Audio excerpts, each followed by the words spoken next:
La gran noticia económica sigue siendo, no solo para el país, para los intereses de todos los colombianos, también para el mercado de capitales, los resultados financieros de Ecopetrol. En este momento, la administración de la compañía inicia una teleconferencia con inversionistas para explicarles los resultados financieros. Y aunque la empresa quiere mostrar estos resultados como algo positivo, quiere mostrar algunos temas operativos de la empresa, resaltándolos de manera positiva, pues en el mercado están opinando algunos analistas, muchos analistas, que al contrario se siguen debilitando, sobre todo las cifras financieras de la compañía. Primero, le dejan claro al presidente de la República, Gustavo Petro, que puso en un trino en las últimas horas que Ecopetrol había obtenido los mejores resultados en la historia durante su mandato en el año 2023. Le recuerdan al presidente Petro que no es así, que eso es un error, que es una mentira. El mejor resultado financiero de Ecopetrol se produjo en el 2022, cuando tuvo ingresos históricos por casi 160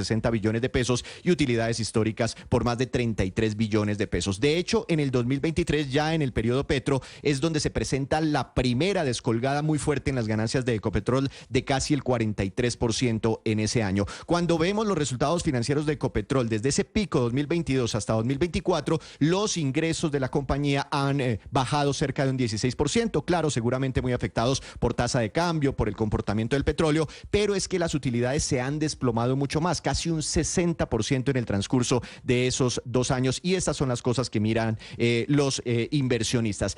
Claro, la compañía está destacando como hecho positivo el crecimiento en la producción. El año pasado llegó a 746,000 barriles, pero cuando miramos, le hacemos un zoom a la producción de Ecopetrol, básicamente está creciendo por el impacto positivo que está teniendo el Permian, que es el proyecto de Ecopetrol en Estados Unidos utilizando la tecnología del fracking. Allí en el Permian crece la producción de Ecopetrol casi un 42%, y en el resto de operaciones prácticamente la producción de Ecopetrol está estancada. En vista de que se debilitan los resultados financieros, las utilidades, pues los accionistas, no solo el gobierno nacional, también las personas que han comprado, por ejemplo, un paquete de 1,000 acciones de Ecopetrol, pues van a ver un dividendo inferior este año, 214 pesos por acción, es 32% más bajito que el que recibieron en 2024 porque disminuyó la utilidad. Y también se prepara Ecopetrol para varios cambios en la junta directiva. Se viene un nuevo remesón en la junta directiva, por lo menos 4 o 5 cambios. Eso se definirá en la asamblea de accionistas a finales de este mes. Víctor, en las cifras que presenta el presidente de Ecopetrol, cuando habla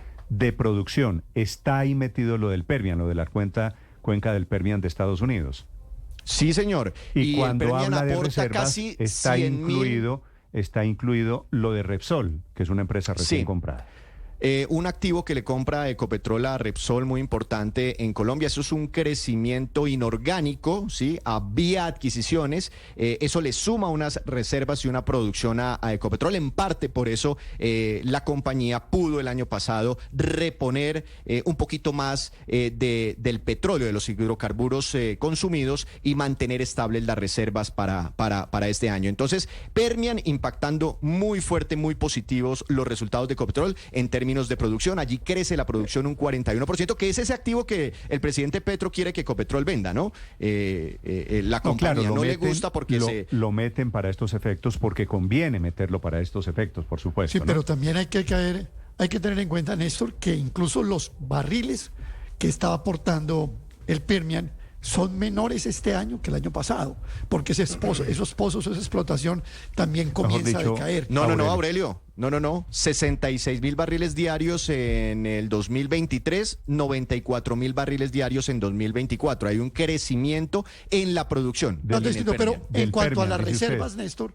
sí, en cuanto a las reservas, si usted quita los 32 que aporta Repsol, en la práctica, cuando ellos dicen que aumentó 24, pues en la práctica cayó por la actividad ordinaria de Ecopetrol 8 barriles. Entonces estamos hablando de que la no exploración sí está disminuyendo la reserva.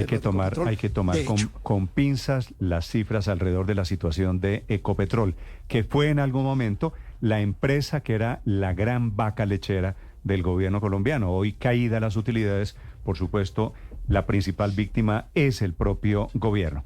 Frank Perl es el presidente de la Asociación Colombiana de Petróleo y de Gas, de ACP. Doctor Perl, buenos días.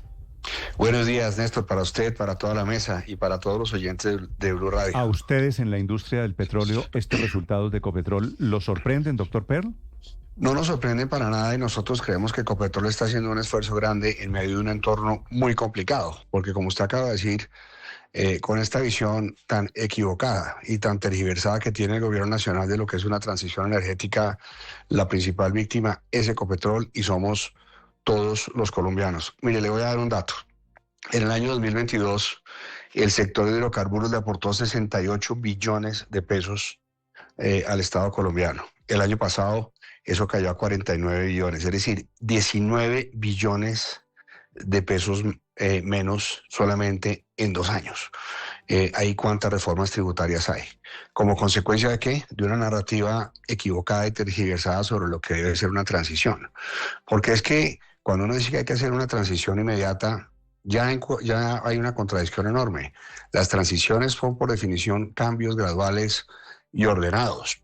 Y nosotros no podemos dejar de explorar y de producir hidrocarburos que son la base macroeconómica, fiscal, de estabilidad cambiaria y que suministran recursos de las regiones colombianas sin tener cómo sustituirlos. Tenemos una crisis en el sector energético colombiano que es gravísima. Tenemos menos de 6 años de reservas de gas, 6 años de reservas de petróleo. Con los contratos que hay en el 2030 ya no habrá más actividad exploratoria. Entonces la pregunta es, primero, ¿de qué vamos a vivir? Segundo, ¿cómo va a funcionar el país? Doctor Pearl, aquí hay que darle un vuelco a esto. Perdóneme, le hago un pequeño paréntesis. Es que sobre esto, yo no sé si está escuchando Blue Radio o está con dedito para arriba, el presidente Petro está escribiendo un trino en este momento de esto que estamos hablando. Y dice lo siguiente, yo le pediría, pues porque el presidente está orgulloso del derrumbe de la importancia del petróleo. Y entonces dice, comillas, lo cito, sé que hay una enorme nostalgia en nuestra vieja clase económica dirigente por el petróleo, pero aquí se muestra, y pone un gráfico de algún tuitero, pero aquí se muestra cómo crece la nueva economía colombiana. En el mes de enero ya casi más de la mitad de las exportaciones colombianas son no tradicionales y aumentan con fuerza las exportaciones agrarias e industriales. Es decir, el presidente Petro sacando pecho porque se está debilitando la industria del petróleo o porque están creciendo comparado otras economías. ¿Es así? Pues lo que pasa es que si uno tiene 2 productos y deja de exportar y de producir el producto A, pues el producto B, así uno produzca más, va a subir proporcionalmente. Ahí puede haber una trampa matemática básica. De eso no se trata. Es decir, se trata de, claro, diversificar la economía colombiana haciendo un proceso organizado de formalización para que la gente en las regiones tenga opciones distintas, para que haya menos dependencia de un solo sector, como el sector de los hidrocarburos, pero eso tiene que ser una transición ordenada. Aquí lo que hay que hacer es explorar y producir más y utilizar muy bien los recursos de las regalías para formalizar y diversificar las economías de las regiones de Colombia y que la gente que está en esas regiones vea los beneficios de la actividad. Pero acabando y marchitando la actividad, debilitando el fisco nacional, debilitando las regiones, no vamos a solucionar el principal problema que tenemos, y es las economías siguen estando en la informalidad, la criminalidad crece en las regiones y tenemos un país con una pobreza monetaria del 33%, con una pobreza extrema del 11%. Los recursos de este sector deberían servir y usarse y se pueden usar para hacer una transición energética, adoptar tecnologías gradualmente y modernizar la economía nacional. Eso es lo que tiene sentido. Sí. Doctor Pearl, pues sí, digamos, ese es el futuro de nuestra industria como negocio, pero pues nosotros los consumidores usamos gasolina, usamos gas, y yo le quiero preguntar particularmente por el gas. Primero, el presidente de Ecopetrol el año pasado decía que sí había un déficit, que se necesitaban importaciones. Después, cuando en un trino el presidente Petro dijo que no había déficit, pues como que cambió un poquito el discurso el presidente de Ecopetrol diciendo que no se necesitaban importaciones en el corto plazo. Ahora vuelve a decir que sí se necesitan, inclusive contratan los servicios de una nueva regasificadora por el Pacífico. La situación del gas se debe a esta política no exploratoria en Colombia y mirándolo un poquitico más hacia adelante, ¿esto cómo nos va a terminar pegando a todos los colombianos que ya vimos un incremento en las tarifas superior al 30% ahorita en febrero? Sí, la crisis del gas, que es grande, no es una crisis reciente. Nosotros venimos disminuyendo las reservas de gas sistemáticamente desde hace 15 años. Las reservas de gas en Colombia han caído en un 50% en los últimos 15 años. Entonces, este es el resultado de carecer de unas políticas públicas a lo largo de varios gobiernos. Para resolver ese tema, es decir, y sí tenemos un déficit de entre 50 y 64 gigabatios día, que es más o menos el 6% de la demanda. Pero Colombia ha importado gas desde 2016 para alimentar las térmicas. Lo que pasó el año pasado es que se hicieron importaciones para segmentos como el segmento industrial y el segmento residencial. Nosotros nos vamos a quedar sin gas en 6 años. Eso tiene que quedar claro. En diciembre del 2029, si no hay nuevos contratos, en Colombia no hay gas. Y paulatinamente vamos a tener que importar más. El 25%, el 12 tal vez por ciento de la demanda este año, el 25% de la demanda el año entrante. Por eso esa noticia de esos proyectos de Ecopetrol es una buena noticia porque puede cubrir el déficit del 2026. Pero más allá del 26 tenemos problemas y los proyectos costa afuera se van a demorar en entrar lamentablemente. Esos proyectos no van a entrar antes de 2030. Uno de esos proyectos tiene que pasar 116 consultas previas y 2 procesos de licenciamiento ambiental. Entonces aquí se requieren acciones urgentes y aquí hay que dar un timonazo en la política energética porque vamos a perder la soberanía nacional, la soberanía energética y estamos debilitando la economía y a las regiones de Colombia. Hay que dar esta discusión porque esto claramente no está funcionando, no le funciona a nadie. Claro, doctor, pero la advertencia que usted nos hace es muy seria. En diciembre del 29, si no hay nuevos hallazgos de gas, se acaba el gas en Colombia. Estaríamos ante el escenario de la necesidad de importación plena, con lo que eso implica en costos mucho más elevados, pero además en la necesidad de contar con un mayor número de plantas regasificadoras, que se han venido, digamos que ampliando, por lo menos en oferta. Ayer se adjudicó una planta en ese sentido en Buga, en el Valle del Cauca. ¿Qué debería pasar para revertir esa carrera que llevamos hacia el desabastecimiento de gas? Sí, bueno, mire, hay varios puntos específicos que se pueden hacer inmediatamente. En primer lugar, facilitar la entrada en producción de 19 proyectos que son pequeños, pero que pueden generar el 25% de la demanda dentro de 1 año y medio. En segundo lugar, optimizar la infraestructura de transporte y asegurarnos que las obras estratégicas de la UPME se ejecutan. Hay que cambiar el modelo de remuneración de transporte de gas para permitir que las zonas donde no hay gas reciban gas a costos eficientes. Los proyectos costa afuera tienen que ser declarados proyectos de interés nacional para que entren en producción lo antes posible.